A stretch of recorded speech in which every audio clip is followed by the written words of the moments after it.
Nais ko pong magpasalamat sa mga kapwa ko miyembro ng Senado na nagbigay po ng tiwala sa akin sa 19th at saka 20th Congress. Nais ko din po magpasalamat sa mga opisyal at kawani ng Senado. Karangalan ko po na pagsilbihan kayo at manilbihan kasama kayo nitong nagdaang taon. I serve at the pleasure, Mr. President, of the majority and understand and respect the decision of the majority of my colleagues. I hold no grudges. I hold no ill feelings.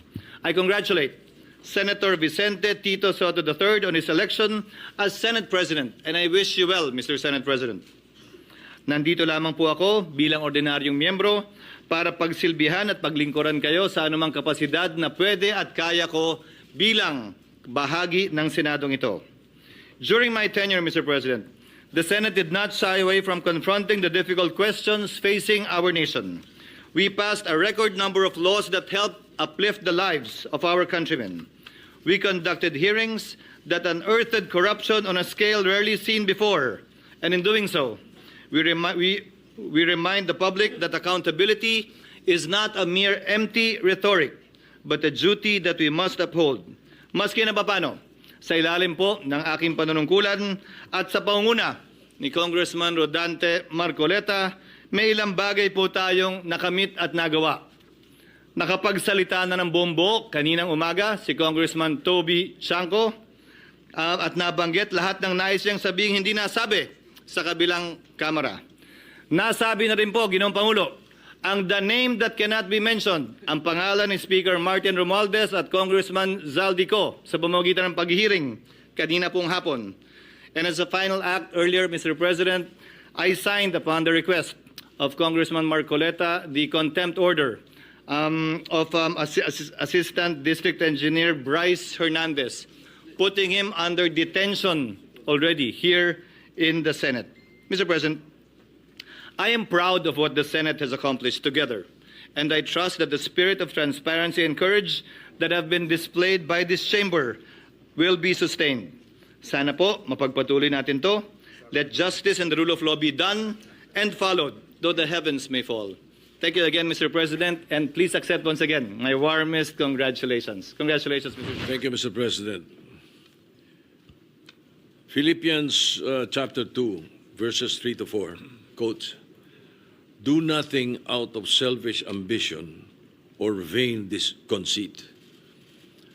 Rather, in humility, value others above yourselves, not looking to your own interests, but each of you to the interests of the others." End of quote. Mr. President, I am deeply humbled and sincerely grateful to the Almighty Father, also to the Senate President, Francis Chiz Escudero, who administered my oath today, and to you, my esteemed colleagues, who reposed your trust and confidence in me and in my capability to again lead this august chamber at this crucial and challenging time. Our people are enraged of corruption that is now seen, heard, and felt by the Filipinos more than ever. The failed flood control projects that's supposed to protect the lives, livelihood, and properties of our countrymen, the dilapidated classrooms for our students, and the lack of quality farm-to-market roads to aid our farmers, all are engulfed in corruption, hindering the progress of the nation as a whole. In 2018, the Senate, when I was Senate President, firmly stood in its ground, opposing the unconstitutional realignments made in the 2019 budget after the bicameral conference committee report was ratified. These realignments amounting to 75 billion pesos were vetoed by then President Duterte in accordance to the Senate's appeal and findings. Also, the funding of the free tertiary education, which triggered the law of Senator Bam Aquino and the others, is the result of the strict scrutiny of the budget by Senator Pampilo Lacson, where he found some floating budget amounting to 8.3 billion pesos in 2017. Mr. President, corruption is now perceived by our people to be in the whole of government. But with the political will of those in position and together with the vigilance and clamor from the public, we can fight this and bring transparency and true accountability that our nation deserves. You have gifted me with the honor of being your Senate President the second time around. To reiterate my statement from my previous election, I did not become your superior. I am simply a presider of your session. I am your listener, your advisor, if you so desire, your enabler for anything within my power to do so. I am primus inter pares, or first among equals, but among equals.